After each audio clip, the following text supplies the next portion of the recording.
Okay, David, I'll just let you follow the agenda, so call us to order and flag salute and Okay, we'll work through that. all right, I can call this meeting to order. Let's start with the flag salute. I pledge allegiance to the flag of the United States of America and to the republic for which it stands, one nation, under God, indivisible, with liberty and justice for all. Yeah, let's do a roll call. Absolutely. So we've got Commissioner Tenai. Yes. Commissioner Connell, Here. Commissioner Jones, Here. Chair Barisi. Vice Chair Irons. Here. Commissioner Carberry. Commissioner Layton. Here. We have a quorum. Approval of minutes. Yeah, so let's do approval of minutes. Do I have anyone to approve? I move to approve the minutes of May 29th, 2025. Planning Commission meeting as presented. Any seconds? Second. It's been. What is it? Moved and seconded. Moved and seconded. We don't need to do a roll call. We can do a voice call. Voice call. Yeah. Okay, so all in favor? Yeah. Aye. Any opposed? Okay, it passes. Just have some introductions in the audience. Norma Ayala, Code Compliance and Animal Control. So we'd like to welcome you, and we don't give her, we wait till later.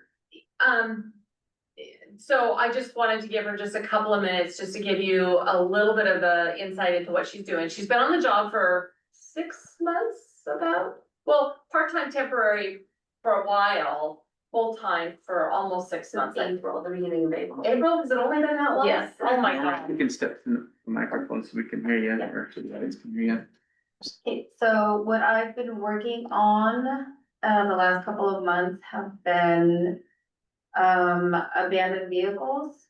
And, there are a few out there, so, I guess let the public know that if they have any vehicles out on the road, that are not registered, and are not running, then those will be tagged. I've tagged a few already. I don't wanna bombard the towing company with a one-day towing all of them, so I've been spreading it out throughout the whole month, and I'll continue that on to next month. Also, we've been doing, addressing the 20-foot fire breaks for the city to keep, the building safe from any possible fires for that, and, everybody so far has complied except for one, so I think that's pretty good so far. And we've also been, doing the empty lots, cleaning of the empty lots. So I think, there's just a couple that are left to be cleaned up in town, so everybody else has complied except for maybe two. Yeah. So we've got a lot of changes with code enforcement over the last couple of years. We've gone through a couple of code enforcement officers. We finally think we've got one that's gonna stay with us for a while, so, Nora's been doing a good job, so. Great. But she hadn't been here to meet y'all yet, so we thought we'd have that happen. Appreciate it. Thank you. Thanks for being here. Yep, you're welcome, thank you. Okay, we'll go into our public hearings portion of the meeting. Public hearing on site design review, RVW 25-000-028 is called to order. Mr. Dayal, owner and applicant. The subject property is described as tax lots 500 and 600 of Assessor's Map 4N25E09DA and is zoned tourist commercial subdistrict. This request is to approve a hotel. Criteria are found in the Boardman Development Code, Chapter 2.2 Commercial, Chapter 4.2 Development Review and Site Design Review, Section 4.26, 2.6 Approval Criteria and provisions within Chapter 3 Design Standards. It is being processed as a Type 3 decision. And I guess we're conducting the hearing. The public hearing this evening will be conducted as follows. It will start with a staff report. It will be followed by public testimony in the following order. Applicant first, any testimony in support of the application, any testimony opposing the application, any neutral testimony. The applicant's rebuttal, if any, will include that. Then we will close the public hearing. After the record is closed for testimony, no other testimony will be heard from anyone unless the planning commission has a specific question. The planning commission may ask questions of staff, after which the planning commission will discuss the matter and make a decision. The planning commission may make a final decision tonight, or the matter may be continued to a time and date certain in the future. If the matter is continued, this will be the only notice of that time and date you will receive. So testimony, we'll start off with that. If you wish to speak, please fill out a testimony form and submit it to the planner. I will recognize those people wishing to speak. Any questions should be addressed through me. Please state both your name and address for the record when you come to the podium as the hearing is being recorded. Please keep testimony concise and to the point. Testimony should be on the action under consideration and address the substantive criteria. The criteria that apply to the decision are listed in the staff report. Testimony on other issues will be rejected and not considered by the planning commission. Raise it or waive it. Failure to raise an issue in sufficient detail to allow planning commission and the parties the ability to respond to the issues prohibits an appeal to the land use board of appeals based on that issue. Similarly, failure to raise constitutional or other issues regarding any conditions of approval in sufficient detail to allow planning commission to respond to the issues prohibits a lawsuit in circuit court on that basis. Disclosure. Now I ask the members of the planning commission to disclose any ex parte contacts, bias, or conflicts of interest. Please indicate the nature and extent of the ex parte contact, bias, or conflict of interest, and indicate whether you intend to participate in or abstain from the hearing. You would.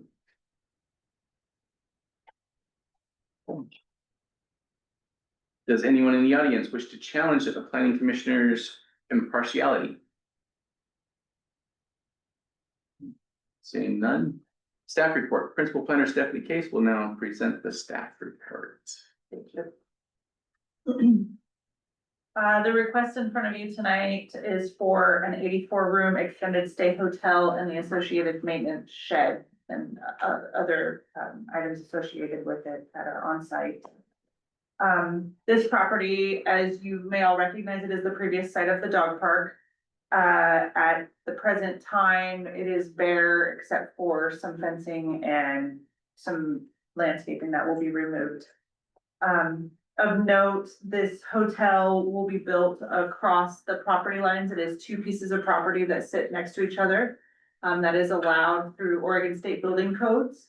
So one of the things that you will notice that we don't often see is that the setback requirement identified on page 2 of the staff report is not applicable in this case for that center property line.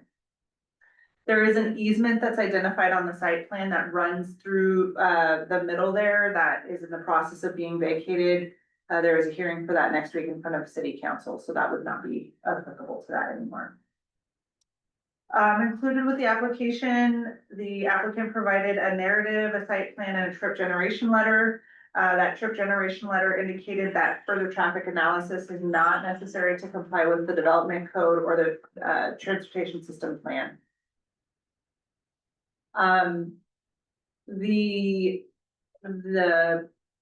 The fact that it is crossing the property line onto the two pieces of property does require that there would either be a replat, which in this case they've opted not to do, or for this, they would need to record a covenant stating that the two properties cannot be sold separately.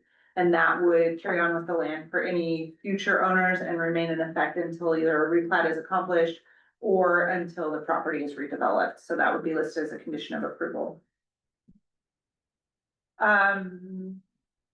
Architectural drawings with this indicate that the building height is shown at 37 feet 1 inch. That does exceed the height limit for the tourist commercial subdistrict by 2 feet 1 inch. So the applicant would need to either shorten the proposed building or request a variance. That is a condition of approval. If they choose to shorten it, then that is something we can handle administratively. Otherwise, we would have to go through another process for the variance. For access and circulation on this, there are 2 access points identified on their site plan. One of the access points is along Northeast Front Street, which would be 40 feet in width, and the second access along 4th Street would measure 20 feet in width. Both of these would require an access permit. And then, the one along Front Street would require an address as well. The applicant would be required to calculate and submit a fire access plan for review by the fire marshal, in addition to that.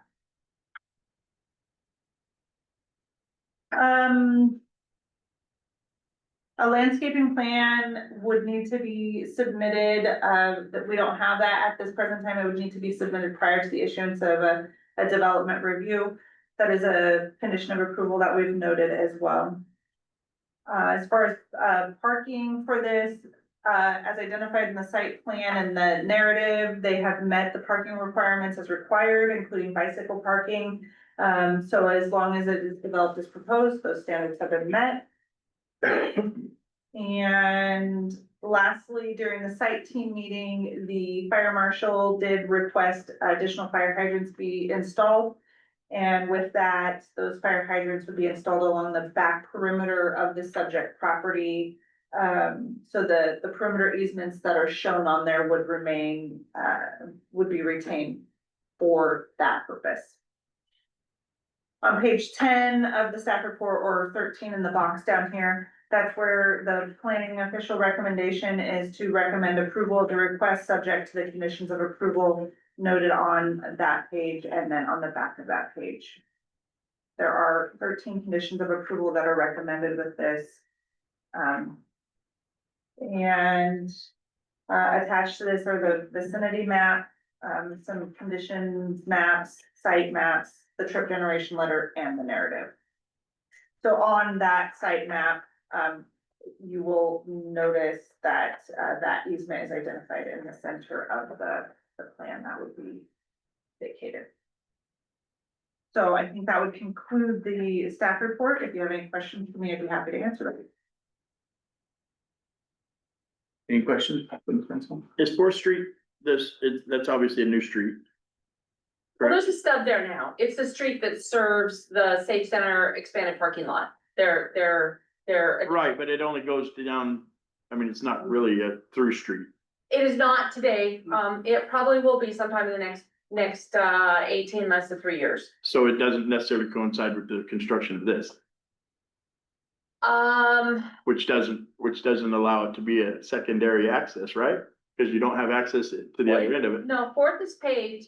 I understand that, but what I'm saying is, so you're saying you could turn down to 4th and into their parking lot? Yes, Correct. Yeah, okay. So if you look at. But all access to it is gonna come from Front and Olson. No, just from from, front, just from front. Right, well, It yeah, has because no you'll frontage turn, on Olson. yeah. Okay, So on the vicinity map here on 15, if you look, the areas identified in blue, that portion there of 4 is available for that access. yeah, I understand that. Yeah. I understand that. What my only point was that it's only a true access just to their parking lot, not, like, you can't get out, go the other way on 4th, because it's not finished yet. It's not, Right. doesn't extend down to Columbia or whatever it's gonna Right. do. I mean, it can't go to Columbia, I don't Yeah. think. But whatever it does, May, a 4th wouldn't directly, but yeah, with the plans we're developing. it would tie into Boardman Avenue It will probably. tie into Boardman Avenue will tie into Olson, and there is most likely going to be a street that's gonna go north from Boardman Avenue to Columbia. But it may not, it won't align with where 4th comes in. Right, Because of, it's just, businesses. right, the built everything that's there, environment. Yeah. Yeah. Okay,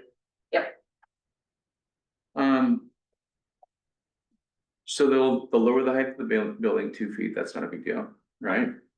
And then addresses, why do they need 2 separate addresses? I thought you said, They would just need an address, given that it would face Front Street, the address would likely be off the Front Street. okay. All right, and then extra fire hydrants. So they're not shown on your diagram because that conversation happened after we received these, but the fire department asked for 2. I think the applicant can tell you exactly where they were. I don't remember specifically.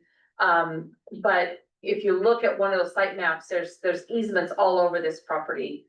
It was determined as part of site team that we would retain those perimeter easements and vacate just the center easement so that they're not building over an easement, and that the fire hydrants would be it would be city infrastructure within the easement, and the fire hydrant would be a city fire hydrant. So it's gonna be, but it's not gonna be on the side of the street, right? It's gonna be Well, the, there'll be one on the street. One of the ones on the street is being relocated. Okay. And then 2 additional are being placed on the perimeter of the property. isn't it? And as with any commercial building, it'll also have the kind of the internal fire suppression systems. Pool, not pool, Well, I have a workout question. room. Okay, so you need to get to testimony and those are questions for the Okay. applicant, yeah. Go ahead. My question was, did I miss where it talked about, putting in sidewalks? No sidewalks.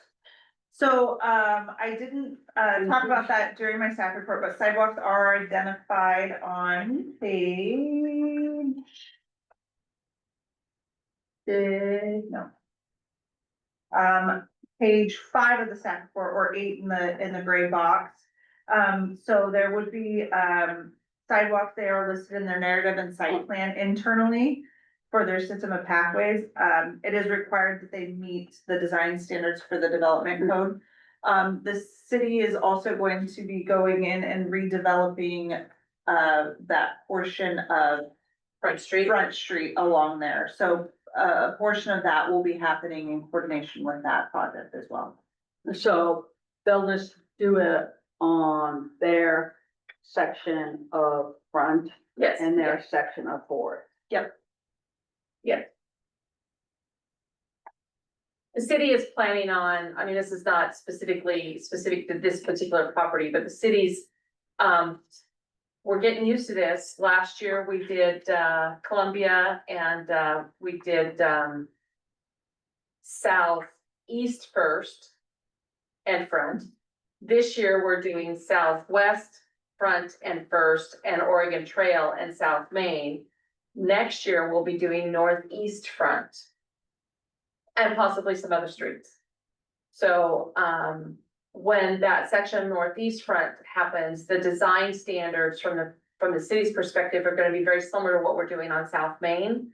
So there will be, sidewalk, kind of the decorative street lamps that will also have the flag and banner and, hanging basket capacity. So, that will be happening along all of northeast front. I at least to Fourth, if not to Olson. I don't, where the parking lot has already been completed, I'm not sure quite how they're gonna facilitate. I don't know how far that's gonna go. It hasn't been designed yet. My question was more just that they were responsible for their section. They are responsible for their section. Yeah. What the city is or Yep. historically, just. Eventually, that whole area will look really nice. We need to address the question there. Aurelia did, a reply to her in chat. Okay, good. Is there any additional correspondence beyond those items included in the staff report? Well. So, we didn't discuss it. But is there an ODOT letter attached to this? No. Yeah, well, No, but we did get an email from ODOT indicating that they didn't have any comment. Right. So no, we don't have any additional. I'm sorry, ODOT's been commenting on everything. Everything. Like these Yeah. days, and I kind of lose track of what they've commented on and what they haven't. But in this instance, this particular piece of property is not in either interchange area management plan management area. So we did provide notice. In fact, that's a change that I think, you've got Rich Foster identified in the, and I didn't catch it. So in the list of people near the end of the staff report, page 10 of 11 or box number 13, where we've got the agencies notified, should that be Rich Lanny, ODOT? Yes. Okay, so there is a change that we need to identify to the staff report. Under agencies notified where it says Rich Foster, that should say Rich Lanny. And I don't know why I didn't catch that earlier, but it really jumped out at me tonight, so.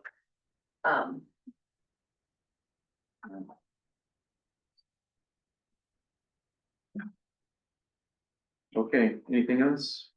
So All right, public, we'll go to the public testimony portion of our meeting. The applicant may now present any testimony, they may have. And we'll go, yeah, go for it. Please.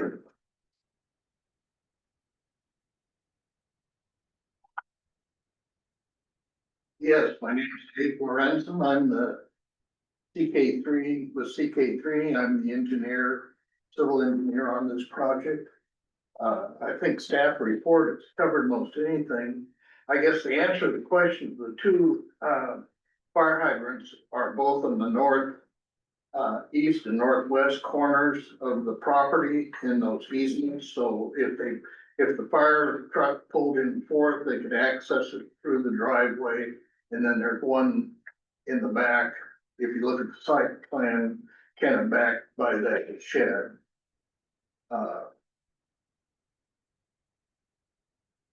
Yeah. Okay, looks good. So Any other questions? Okay. I think we're good then. okay. Does anyone wish to speak in favor of the application? Seeing none, does anyone wish to speak against the application? So why don't we just pause right here because we are having language interpretation. Liz, I don't know what you've got, if you've got things going on in the background with the person who's asked for the translation. Or do we need to pause for a minute and let you inquire if they have any testimony? think I they don't logged off. see the person anymore, and I did ask if I can call the person, but we don't have a phone number for that person. Yeah. I think all we had was just their phone ID. We didn't have a phone number. So, okay. Thank you, Liz. We'll just keep going here then. Okay. I'll turn it back to you, Dave. Does anyone wish to speak against the application? Okay. Seeing none, does anyone have neutral testimony?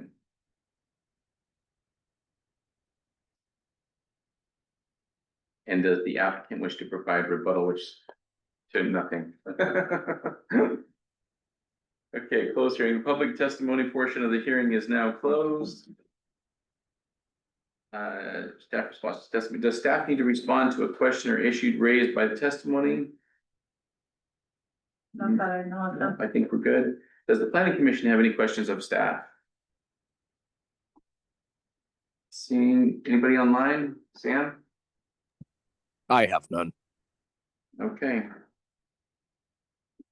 All right, then, is there any discussion by the planning commission?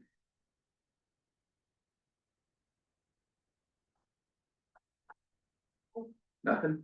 Well, so it's just that we will require it to be shorter? Yeah, so what, Is so, how we're just gonna, is that what we're going with, or is anybody discussing letting them stay where they're at?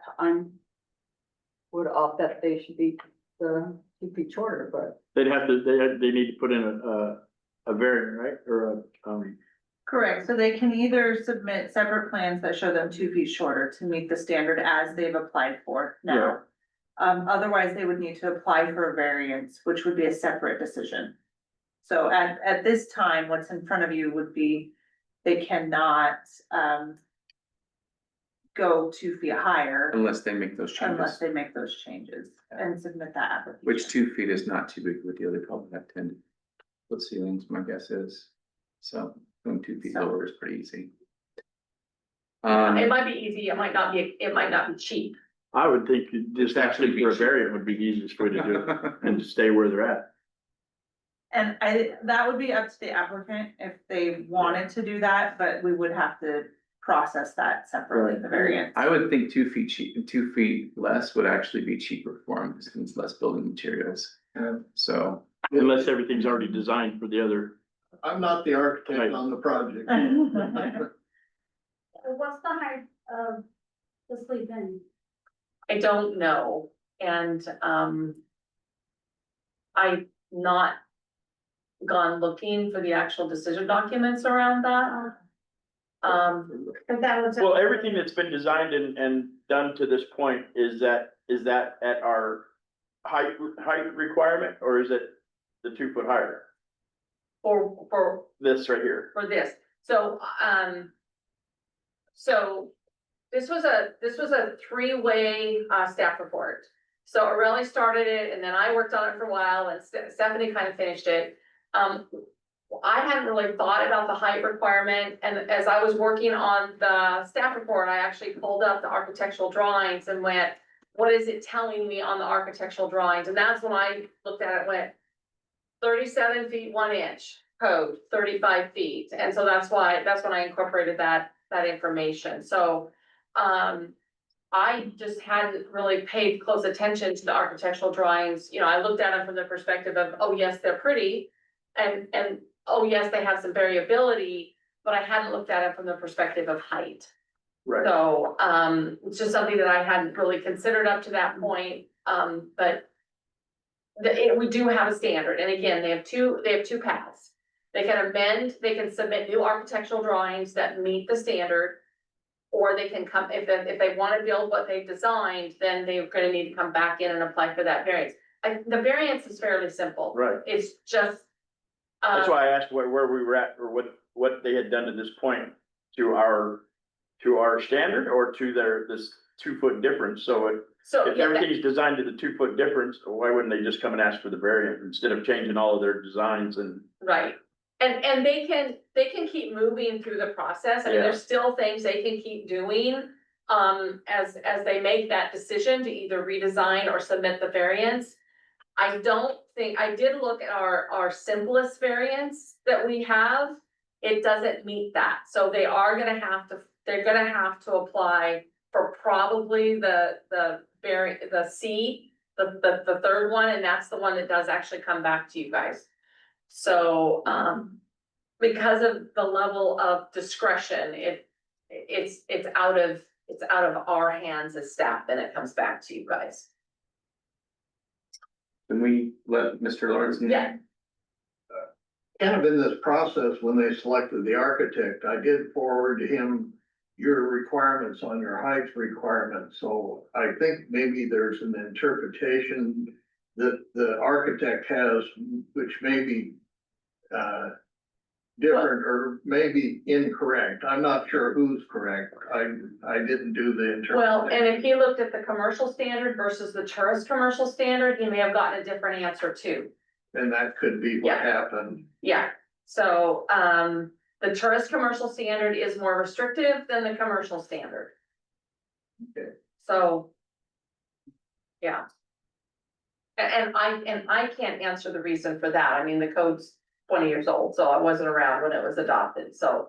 What was the code process very, is it hard to get through or just another fee and we come to? For the variance? Yeah. Yeah, you just go back into citizen serve and make application for a variance.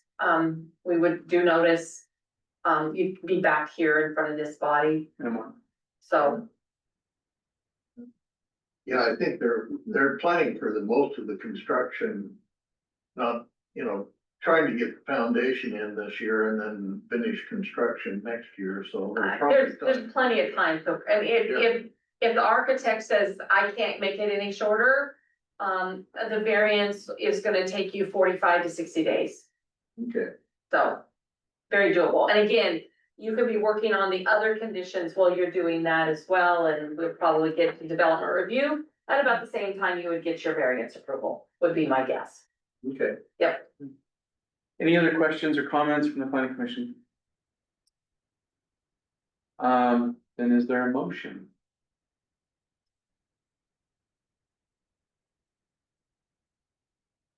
I'll move to approve RBW 25-4028 as presented. Second. Okay, it's been moved and seconded. Can I get a roll call? For clarification, who did we get the second from? Well, we got it from Ragna Ragna. and Jennifer, so. We'll use Ragna. That's okay. Okay. Or Jennifer, if you want to do it too. Second square. Ragna did the other ones. We'll do you, Jennifer. That's the other one. Okay, so we're it signing this was- one to Jennifer? Yep. Okay. Signing this one to Jennifer. Okay. So, Commissioner Tenight, Yes. Commissioner Connell, Yes. Commissioner Jones, Yes. Commissioner Layton. Yes. Commissioner Irons, Yes. motion passes. Motion passes. Let's see, 1, 2, 3, 4, 5 to 5 to 0 with 5. 1 absent, right? 2 absent. 2 absence. Okay. Let's see, what's next? Discussion items. Discussion items, planning official update. So it is in your packet. Thank you. Thank you. We'll be in touch. All right, thank you. Last page of your packet that's there in front of you is the planning department monthly update from last month. So again, I'm just providing you what I'm providing the council a little bit later, and this month even later, because the council has the next one already. It went out yesterday, Tuesday. Things are starting to kind of move along with all of our processes relative to the strategic planning. So the Parks Master Plan has been extended. We've added another PAC meeting. That process will probably wrap up September, October. We will be bringing the Parks Master Plan in front of this group, to adopt, through a guidance, as a guidance document. So, you'll have a public hearing, you'll refer it to the council will have a public hearing, and we'll adopt it by resolution. It is guidance because it's informative to goal 8, and goal 8 in the comprehensive plan is the recreation goal. So that's why we're looking at that process for adoption. The EOA, I've got a couple of draft buildable lands inventory memorandums that I need to review and get back to our, consultant, and then we'll be scheduling the next EOA pack. The discussion there will start with the buildable lands inventory. Probably the discussion is gonna focus much more on the employment lands BLI, less on the residential. We are doing them both, as we wanna prepare to do a housing capacity analysis starting hopefully in January. But we're doing both PLIs now. Then we're also working on the TSP. And I do have a question tonight about calendars, so, just hold that thought for a minute. But the TSP is slated to be adopted on time. We've got hearing dates slated for that, so it'll be coming in front of you guys in October to go in front of the council in November. So we're moving along on that one, and then the comprehensive plan and development code will be adopted next April or May. And then starting in January, once the TSP is adopted, we will initiate an update to the Main Street IAMP. And then we will also be working towards starting our housing capacity analysis. It used to be called a housing needs analysis. The state vernacular is changing, and so now it's gonna be a housing capacity analysis. So those things are moving along. We're also working on a variety of things. As Stephanie mentioned during the staff report, we are going through the process of vacating that easement. The city agreed to do that as part of the purchase and sale agreement when that property was sold. And so we're executing that now. The city council will hold that hearing on Tuesday, and that should be approved then. Some other things that we're working on, we have submitted a notice, to amend the development code relative to the allowance for shipping containers in residential, commercial, and industrial lands. So we have submitted draft language to the department. I think that is set for hearing next month. Yes, I think that's next month. So shipping containers will be allowed? Shipping container, well, I don't know. That's why we're Well, taking it to hearing. Is that what we're? That's the intent. The intent is to allow them, for storage on, residential zone land, well, really storage, in all 3 zones. But in the commercial and industrial zone, there's also allowance to use it as, and I'm not gonna get the right word. When I talk to Glenn, we talk about occupiable space and we talk about habitable space. And I think the term that applies is occupiable, meaning you can work in it. You can't live in it, but you can work in it. So we have had a request for shipping containers in a residential perspective. And then we've also had a request for a shipping container in a commercial perspective as a coffee shop. So, the building codes division is open to this kind of activity. And, relative to both occupiable and habitable space, I hope I have those right. I think occupiable is you can work in it and habitable is you can live in it. And building codes, actually, you can do either of those under building codes. You have to engineer it, you have to submit, here's the shipping container, here's my engineered plans. So, we've got draft language that's gone off to DLCD. We're gonna review it again and make sure that we're kind of comfortable with everything we've submitted and see if we need to refine what we've submitted at all. But, again, that should come for you guys next month, in a public hearing. And, as a legislative change, it doesn't prompt property owner notice, but it will prompt published notice. So we probably need to be doing that published notice. We did. Okay, thank you. Yeah. Okay.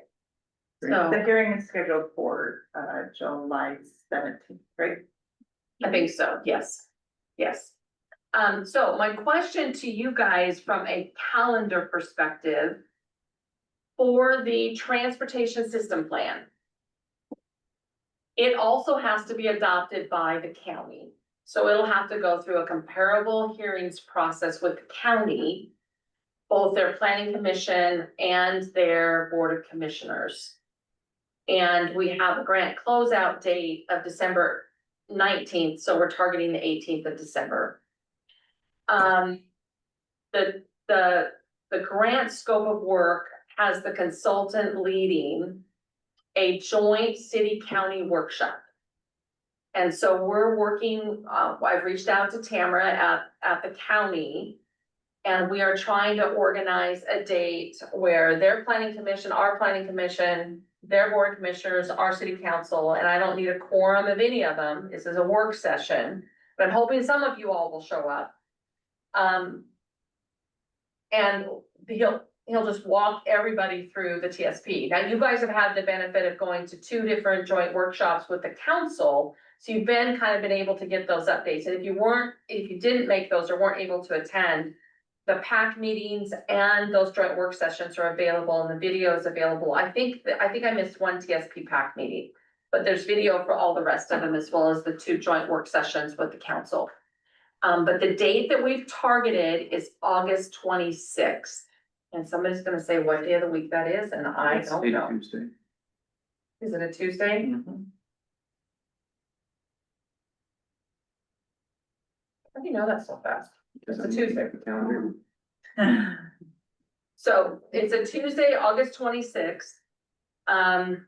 They're planning, it's actually the county's planning commission night. They're willing to meet in Boardman. I told them I would work to get them a room so they could meet in Boardman. I'm thinking that this would probably take place at the Port of Morrow Riverfront Center in the big room. And then we would reserve the one in between, the middle-sized room. The Riverfront room and the Well Springs room, for them to be able to hold their planning commission meeting in. So the TS was the. It's the TSP, so again, it's a joint city-county workshop. It's gonna be pretty high level, but it'll be an opportunity for you. We should have the draft plan by then, so you'd actually be seeing the draft plan. What time? It would probably be 5:36. I don't think we've specifically landed on a time. No, we talked about 5. Because they normally start their planning commission meetings at 6 and they were willing to delay that to 6:30. So we thought we could do the workshop between 5 and 6:30. I can do my best, but that far out. We can give you a reminder next month and let you know Would be what okay. we. Yeah, as soon as we nail the date down and make sure that I'll put everybody it can down for the come. 26th, so at least it's on. the Yeah, calendar, but- we'll let you know. So, again, I still need to touch base with city council on this as well. But they talked to the planning commission and once they kind of have a yes, let's move forward, I'm sure Tamara will talk to the board of commissioners as well, so. It's a lot of people to kind of corral and get into a room, so. Yep, Everybody else okay with the 26th? you know, if you all said, oh no, we're going to, Sam's something party, then, we'd find another date, but if, again, I don't need a quorum, I don't need all of you, but it would be great if we could, you know, as many of you could attend as possible. As of right now, I can be there. Okay, perfect. We will alert the media. Great. Unless you guys have other questions about what's going on, we just did the hotel tonight. I just have one question on this, and I'm not sure why it's on here, but this Tower Road thing, it says the Morrow County, that has nothing to do with us really, I don't Oh, think. yeah, it is. But Yeah. what's the decision that was appealed? So the city owns the property out there on Tower Road. We made applications to divide that into 3 pieces. If you think about that, it's a really long skinny property. Mhm. Coonsey Road kind of cuts it, not in half, but into 1/3, 2/3. The northern half, we were gonna divide into 2 parcels, so one that was about 12 acres, mostly, or half of it under the BPA lines. UEC had indicated an interest in that. So we was like, okay, we'll make a parcel for them, and then the balance of everything north of Coonsey was a second parcel, and then everything south of Coonsey was a 3rd parcel. We have an interested party in purchasing the the interest was in purchasing the southern parcel. So we made application to the county to do the land partition.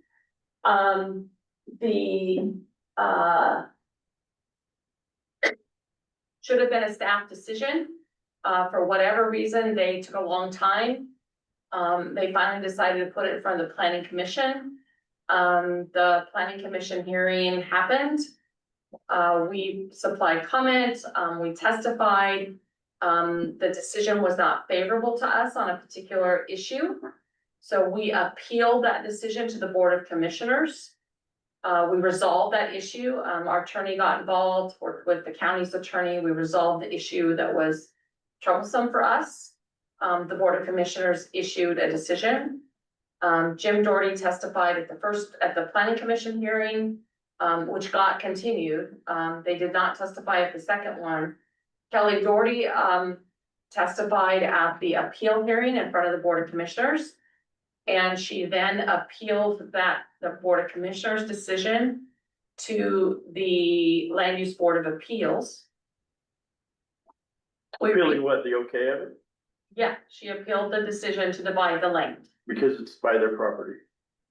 You would have to ask her what her reasons were for appealing. We reached out to UEC to confirm their interest or lack of interest in the northernmost piece. They indicated that while they may in the future have an interest, today they do not. We initially were gonna create the other parcel on the north side for the RV project. That project has moved to a new location and is kind of in flux. So there's no reason to create that second parcel for an RV project. And the purchaser of the southern parcel had always indicated they were interested in all. So we worked with them to amend their offer, which they have done. We asked the county to withdraw the decision from LUBA. And then we withdrew our application from the county. So we are no longer pursuing a partition on that property. But there is conversation about the sale of the entire. So this is null and void then, basically. Yeah, I'm thinking at the time that this was written. Yeah, So 2 questions. First of all, that is in the city, but is that the city or is that in the county? so it's in the That's county, what I thought. but the We own city it. owns the property. Okay. And then second of all, how big are the partitions? They're not anymore. Right, they're not How big are the anymore. parcels, I should say. It was a 12-acre parcel, an 85-acre parcel, and a 208-acre parcel. Jeez. Okay. And one group wants to buy all of it? Any idea why? I mean, what for? How they want to develop it? I don't know. I have my suspicions, but I don't know. They've not disclosed they've disclosed that they have interest in a variety of industrial uses. And the party is not Amazon. No, I wasn't even thinking about Amazon. Right. I'll leave my personal thoughts about it out. Again, we're not, I just wondered what it was because it was on here, so. yeah, we're the jurisdiction, I mean, we're the property owner. So we don't have jurisdictional authority out there, it's county's jurisdiction. So the purchaser of the property doesn't have to tell us what they're gonna use it for, so. I'm just curious. Oh, I'm too.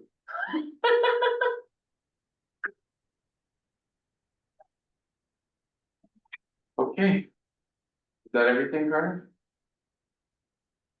Oh, I'm just trying to think what else is going on. I can't think of anything else. Steph, anything you would add? Nope, I think that's it. Oh, really? I don't think I have anything. And all Yeah. that we have left is public comment. Yeah, just public comment, which, anything from those who are online, because there's nobody here. Okay, commissioner comments? All right, then we will adjourn the meeting. You, It's 58 PM. start at 6:12, 6:58. At 6